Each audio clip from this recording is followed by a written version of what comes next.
So now you know how to run a Bing Ads campaign, and you know why you should be running a Bing Ads campaign. But this doesn't mean you're done with Bing, not by a long shot, because you can still get more out of it by thinking about SEO as well. SEO for Bing has all the same benefits over SEO for Google that Bing Ads have over AdWords. That means less competition, slightly different market, 20 to 30% of the market share. And a lot of people will know all these things and still not do anything about it, which might leave you asking why not. Well, there is one more thing to consider here, and that's just how different Google and Bing really are. Because the assumption is you can probably focus on SEO for Google and then rest assured you'll gain more exposure on Bing too. So you can put your time and effort into the biggest search engine and know it's probably helping out on Bing too. As Google still has the biggest market share, that should still be a priority. It just doesn't make sense to turn it on its head. So, does this argument hold water? Just how different are Google and Bing anyway? Well, it's certainly true that a lot of your SEO practices are going to remain the same on Google and Bing. Both Google and Bing have the same end goal, and that end goal is to supply their users with beautifully made, high quality content. Thus, they will use similar means to achieve those ends. Both look for sites with lots of backlinks, both as a way to find them and as a way to learn what they're about and whether they're held in high regard. Likewise, both will analyze the text on a site and look for the use of keywords. So, writing content and building links are both activities that you should be doing, no matter which search engine you have in your sites. But there are certainly some differences too. So, here's the thing, you don't have to focus on Bing at all. No one is asking you to ditch your efforts on Google. That wouldn't be a smart business move. But if you understand how Bing works, then you can do a little of both. You can add in a few new techniques that you know will help your Bing ranking, or you can occasionally write a post for Bing. And this is just stuff that you should know. So let's make sure you know it. Before we look at SEO for Bing specifically, it makes sense to first look at SEO generally. Just what is SEO? How does it work? And what does it involve from a marketing perspective? Essentially, SEO means you're building your site to show up in the search results, the aforementioned SERPs. This is what we call an organic result. It gets the same overall effect as targeting a specific keyword with a Bing ad, except you aren't paying for it. Of course, this also makes it less guaranteed insofar as it might not work.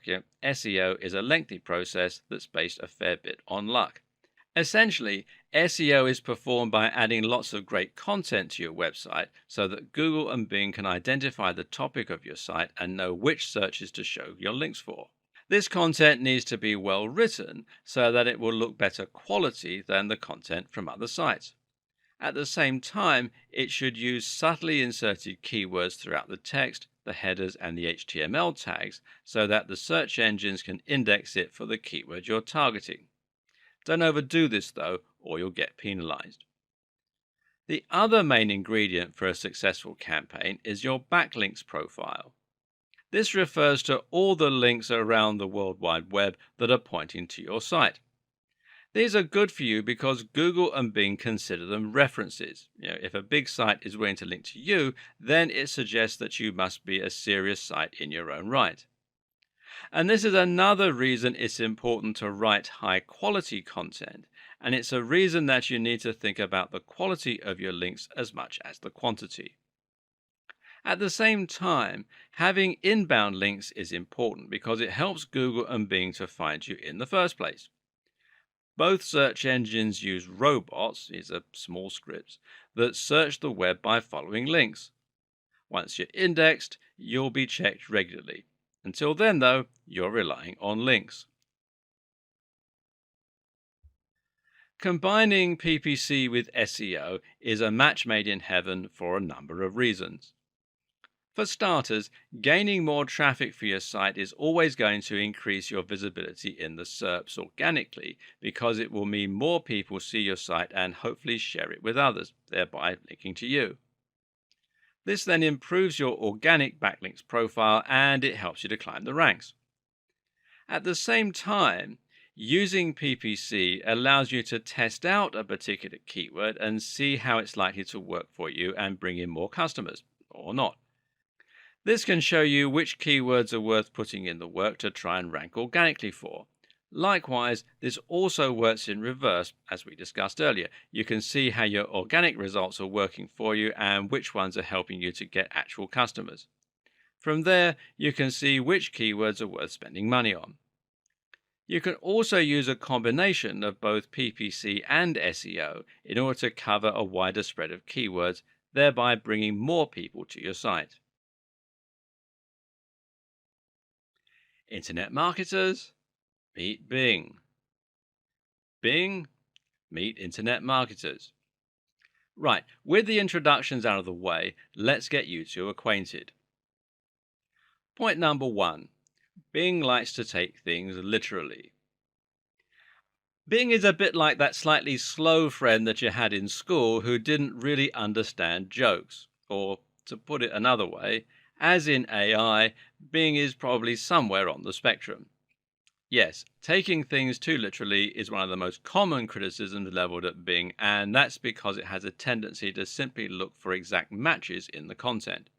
If you search for "I like to eat steak," then Bing will look for websites that have that phrase or something similar in the text.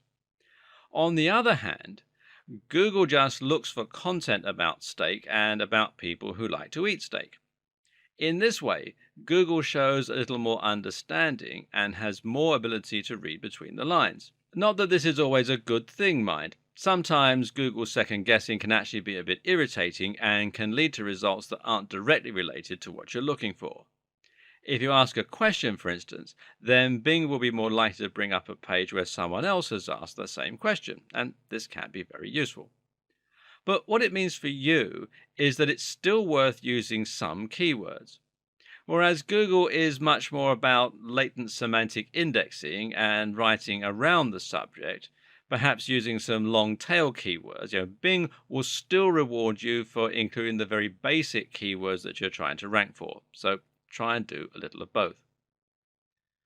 You'll want to use a slightly lower link density than you used to if you want to avoid being penalized for spamming by Google, but you should still include some keywords there for Bing.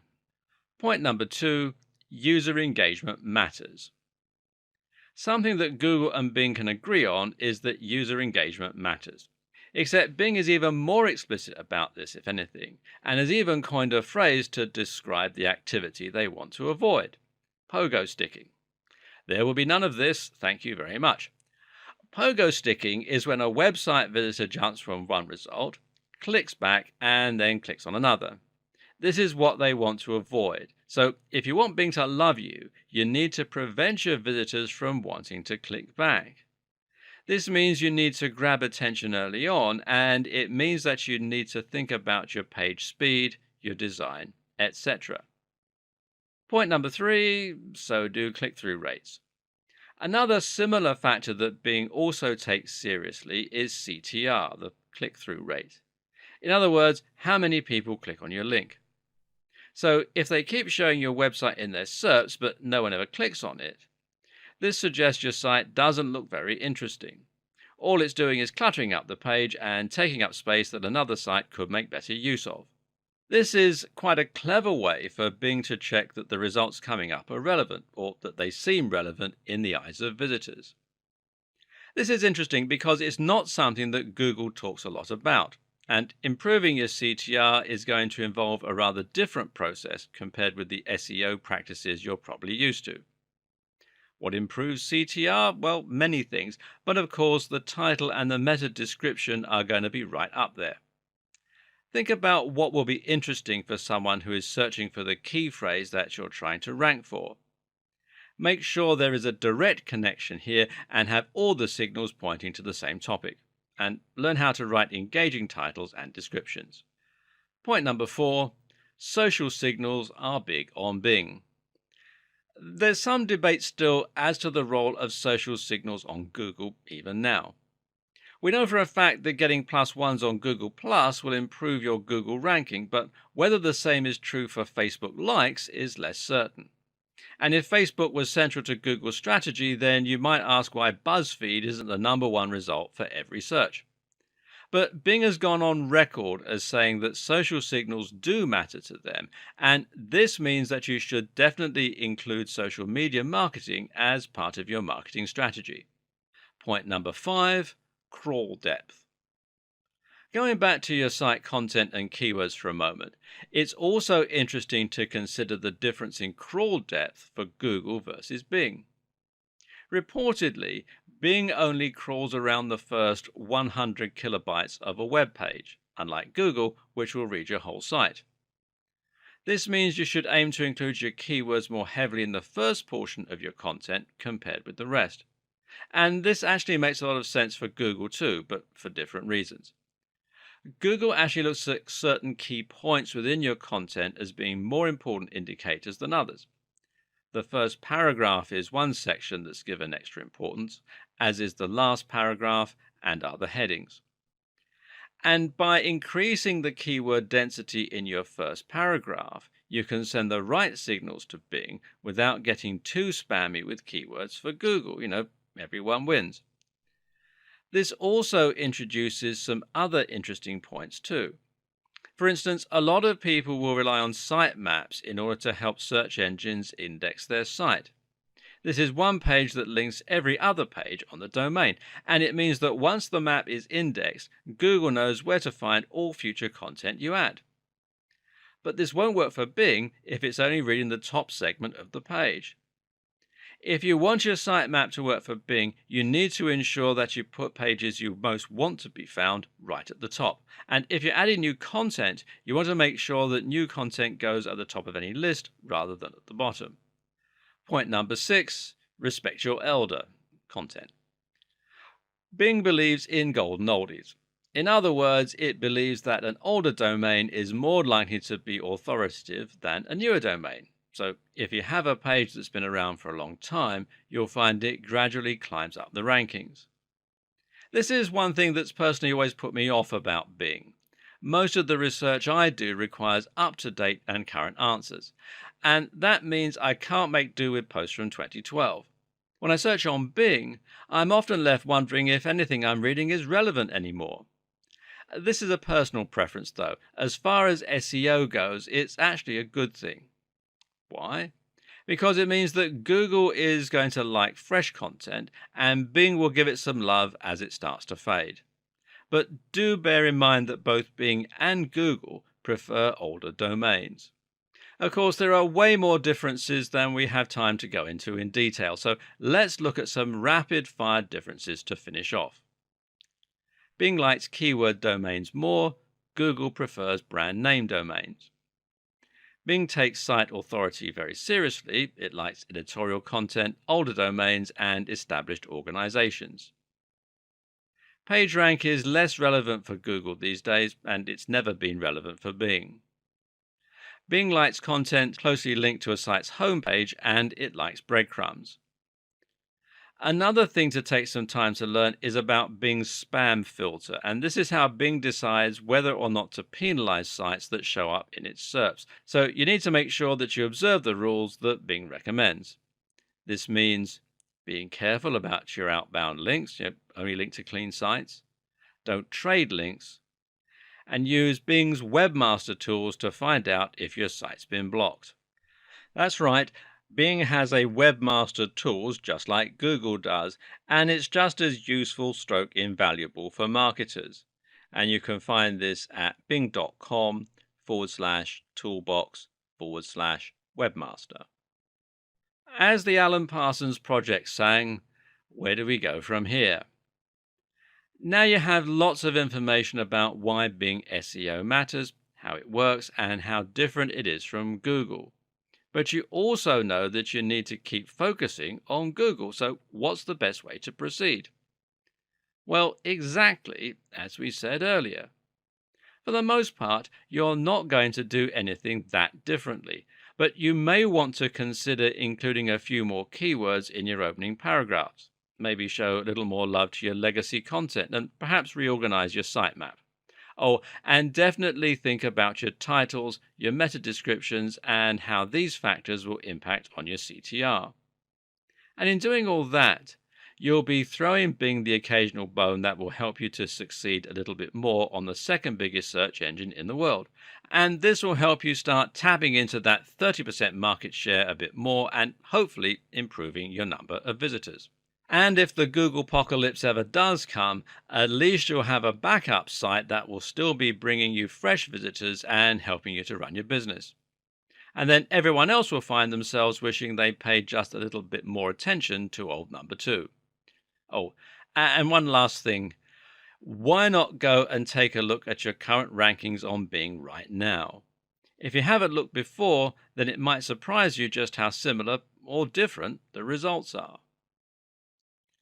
At this point, you should now have a solid idea of what Bing ads are, how they work, and most importantly, how you can get them to work for you. But there is more to creating a successful campaign. You'll find that the more you work at it, the more you learn and the more you can keep honing your strategy to create better and better ROI. And here are some more tips and tools to help you do that.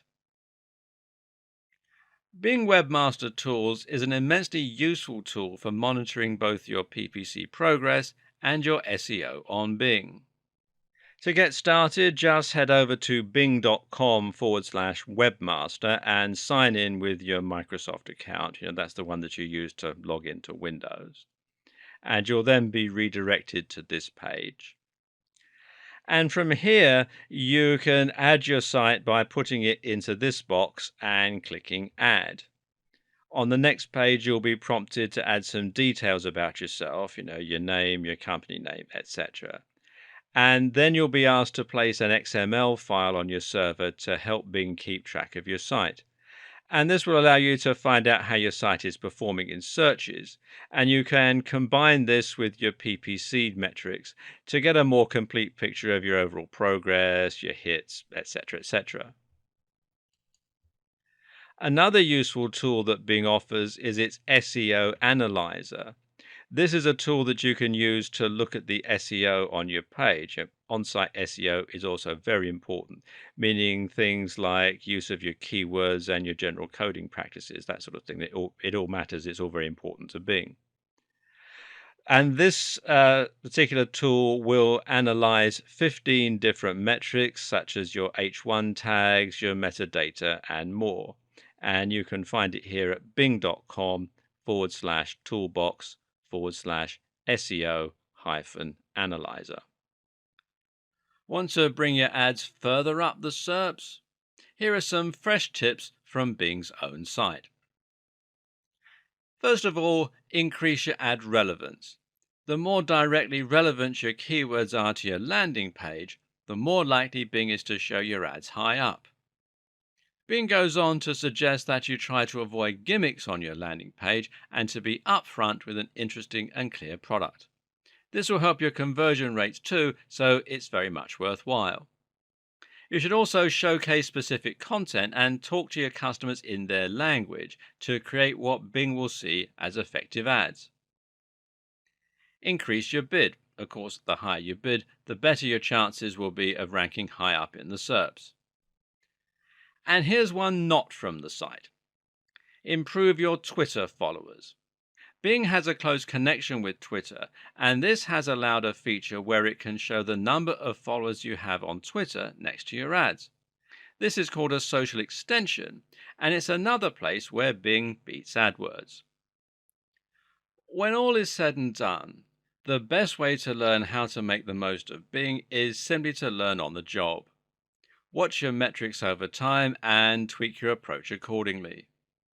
However, all the information in this video series will ensure that you're in the best position to start an effective PPC campaign generally and an effective Bing campaign specifically.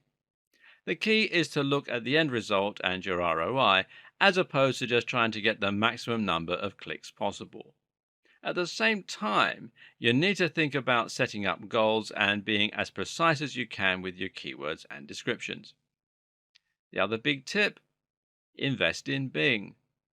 Bing might not be as big as Google, but that's actually an advantage. You'll pay less and get seen more, meaning that you can bring many more visitors to your site without directly competing with the biggest players in your niche. At the same time, this way, you can give yourself a boost and start to grow your audience even with less of a budget in the bank. Then you can benefit from the surprisingly impressive unique features of Bing, including more advanced targeting, tracking, and more. And if there ever is a Google apocalypse, well, you'll be laughing.